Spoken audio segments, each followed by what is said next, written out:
السلام علیکم ورحمۃ اللہ۔ الحمد للہ وحدہ والصلاة والسلام علی من لا نبی بعدہ۔ اعوذ باللہ من الشیطان الرجیم، بسم اللہ الرحمن الرحیم۔ قال اللہ تبارک و تعالی فی القرآن المجید کما ورد فی سورہ بقرہ: ان الذین یکتمون ما انزل اللہ من الکتاب ویشترون به ثمنا قلیلا اولئک ما یأکلون فی بطونہم الا النار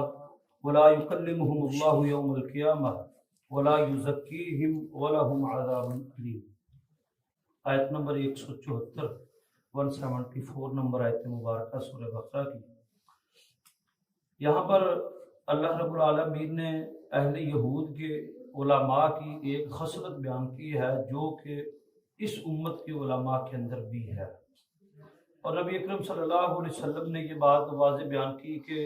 لازم اس امت پر بھی وہ حالات ضرور وارد ہو کر رہیں گے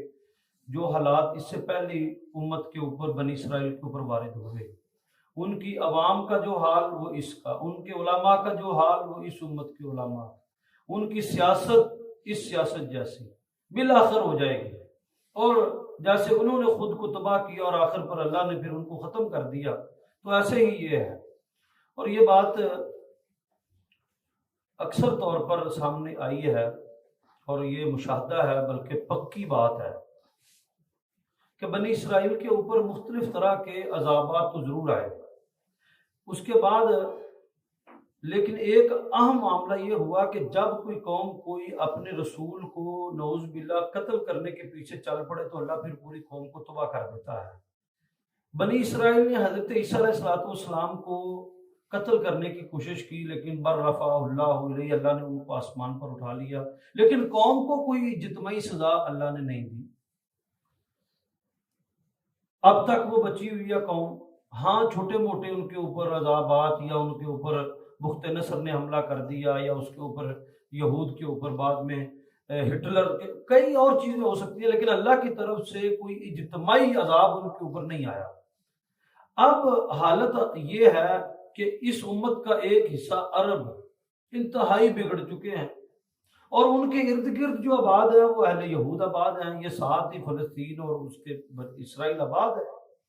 اور جس نبی کو انہوں نے، جس رسول کو انہوں نے قتل کرنے کی کوشش کی، ابھی انہوں نے بھی دوبارہ محبوس ہونا ہے۔ تو اللہ رب العالمین کی ایک سنت یہ بھی ہے کہ اللہ کسی قوم کو، بدترین قوم کو، ان کے رسول کے سامنے عذاب میں مبتلا کرتا ہے۔ ایک تو ان کو بچا کے اس لیے رکھا کہ مسلمانوں کے درگٹ بنانے کے لیے، اہل عرب کو نصیحت کے لیے، اور یہ ان کے اوپر مسلط ہوں گے، اور خوب یہاں تک کہ نبی اکرم صلی اللہ علیہ وسلم نے فرمایا مسلمانوں کے اوپر اہل کفر ایسے ٹوٹیں گے جیسے بھوکے دسترخوان پر ٹوٹتے ہیں۔ اللہ کے رسول کہ اس وقت ہم تعداد میں کم ہوں گے؟ آپ نے فرمایا نہیں، تعداد میں تم بہت زیادہ ہو گئے۔ اب صحابہ کرام چند ہزاروں میں کیا معلوم ہو ان کو کہ 2.25 ارب مسلمانوں کی تعداد ہوگی، تو تب بھی حالت اور کیفیت یہ ہے کہ پانی کے اوپر تیرنے والے گرد و غبار جیسی ہوگی کہ پانی ان کو جہاں مرضی پھینک کر چلا جاتا ہے، وزن پانی کا ہے، اس کے اوپر تیرنے والے گرد و غبار کا کوئی وزن نہیں ہوتا۔ تو اللہ کے رسول اس کی وجہ آپ نے فرمایا واہن، اس کی وجہ ہوگی واہن۔ ما واہن، واہن کیا ہے؟ آپ نے فرمایا کراہت الموت وحب الدنیا، دنیا سے محبت اور موت سے نفرت، یہ بندے کے وزن کو ہولہ کر دے گی، امت کے وزن کو، پوری کی پوری قوم کے وزن کو ہولہ کر دینے والی، کم کر دینے والی حیثیت ہی نہیں ہے دنیا کی محبت۔ تو جو حالتیں اس وقت رہی، پھر اس کے بعد یہ غالب آئیں گے، پھر اس کے بعد حضرت عیسیٰ آئیں گے، پھر دجال کے خلاف جہاد ہوگا، اور پھر ان کے اوپر غالب مسلمان آ ہی جائیں گے، لیکن حضرت عیسیٰ کی قیادت میں۔ تو یہاں پر ایک بات جو بیان کی گئی ہے کہ اس امت اور اس امت کے احوال کو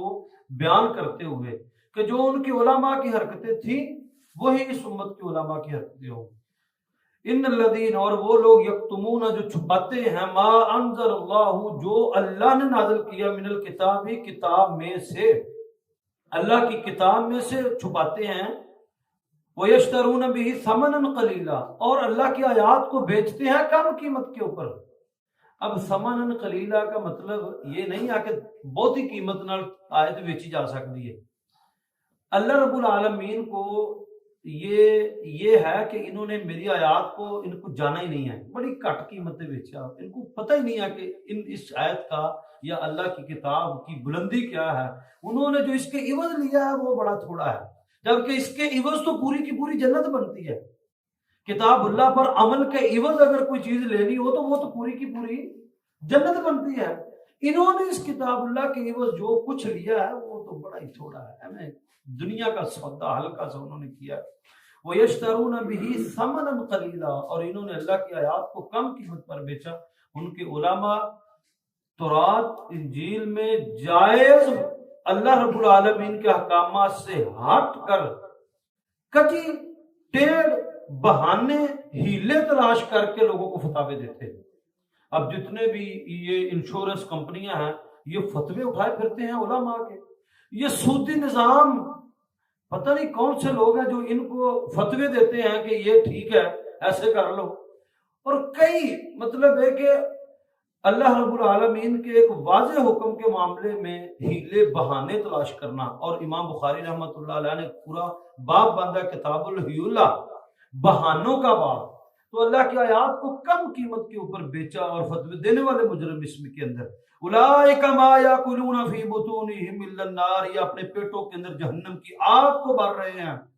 ولا یکلمہ اللہ یوم القیامہ، اللہ قیامت کے دن ان کے ساتھ بات نہیں کرے گا۔ ولا یزکیہم، نہ ان کو گناہوں سے پاک کرے گا۔ ولہم عذاب علیم، بلکہ ان کے لیے دردناک عذاب ہوگا۔ یہ جتنے بھی، اور ایسے ہی صرف یہی نہیں ہے، نبی اکرم صلی اللہ علیہ وسلم نے فرمایا قیامت کے نزدیک اشر الناس و ابغض الناس اس تحت عدیم السماء وعلی الارض، آسمان کی چھت کے نیچے زمین کے فرش کے اوپر بدترین لوگ علماء ہوں گے کہ قرآن اور اس کی تعلیمات ان کے حلق سے نیچے نہیں اتریں گی، کی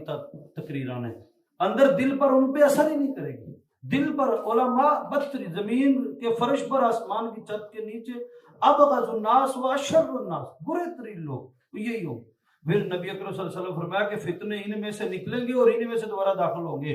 اور ربیضہ کا دور ہوگا۔ ربیضہ کم علم لوگ گفتگو کریں گے، ربیضہ کم علم، ایویں گھر بیٹھے مطالعہ، مطلب ڈرائنگ روم کے علماء، مدارس میں نہیں پڑھے ہوئے، علماء کی بیٹھک میں نہیں بیٹھے، ٹاٹوں کے اوپر بیٹھ کر وہ نہیں پڑھے، مدارس میں نہیں پڑھے، اور کہتے ہیں مدارس پڑھنا کوئی ضروری تھوڑی ہے، قوانین نہیں جانتے، نہ اصول حدیث جانتے ہیں، نہ اصول قرآن جانتے ہیں، بس گھر بیٹھ کے مطالعہ کہتا ہے تبلیغ شروع کر دیتی ہے۔ ربیضہ فتنے ڈالنے والے، تفرقے ڈالنے والے، مزید انتشار، کنٹروورسی کریٹ کرنے والے، ہر طرح کی ان کا تمام سیٹ اپ جو ہے، فالوور ہزاروں کی تعداد میں، لاکھوں کی تعداد میں فالوورز، لیکن حالت ربیضہ، پتہ ہی نہیں۔ تو اولئک الذین اشتروا الضلالۃ بالہدی، یہ وہ لوگ ہیں جنہوں نے خریدی گمراہی ہدایت کے بدلے میں، جنہوں نے گمراہی خریدی ہدایت بیچ کر، اتنا گھاٹے کا سودا کیا ہے کہ اولئک الذین، یہی ہیں وہ لوگ، اشتروا الضلالۃ، جنہوں نے خرید لی گمراہی، بالہدا، ہدایت کے بدلے کے اندر، والعذاب، اور عذاب خریدا، بالمغفرہ، مغفرت کے بدلے میں، مغفرت کے بدلے میں عذاب خریدا، ہدایت کے بدلے میں گمراہی خریدی۔ فما اصبرہم علی النار، یہ کیسے جہنم پر صبر کر کے بیٹھے ہیں، یعنی آگ تے صبر کیتا ہوا ہے، غلط کام کر رہے ہیں، چھوڑ نہیں رہے، اور غلط کام کا نتیجہ جہنم ہے، جہنم پر صبر کر کے بیٹھے ہیں، عذاب پر۔ دیکھیں اللہ نے یہ نا مطلب طنز کیا، ما اصبرہم علی النار، آگ تے صبر کیتا پیا انہوں نے، آگ پر صبر کر، آگ کے ساتھ کمپرومائز کیا ہوا ہے۔ ذالک بان اللہ نزل الکتاب بالحق، جان لیں یہ ہے کتاب نزل، جو نازل کیا اللہ نے حق کے ساتھ، یہ کتاب ہے، اس کو پڑھیں، اس کو سمجھیں، اس کے ساتھ دل لگائیں۔ ذالک بان اللہ نزل الکتاب بالحق، یہ کتاب اللہ نے حق کے ساتھ نازل کی ہے۔ وَأَنَّ الَّذِينَ اخْتَلَفُوا فِي الْكِتَابِ لَفِي شِقَاقٍ بَعِيدٍ، اور جو کوئی اس کتاب میں شک کر دے تو وہ تو پھر بہت بری گمراہی کے اندر ہے، بہت دور کی شقاق، بڑی دور کی، بڑا سخت دل، بڑا شقاق دل، تنگ دل کے ساتھ وہ زندگی گزار رہا ہے، وہ فراغ دل کے ساتھ نہیں گزار رہا۔ تو آج ہمارے جو 21 رکوع ہو گئے ہیں، انشاءاللہ اگلی آیت جو ہے وہ کل پڑھیں گے۔ اللہ رب العالمین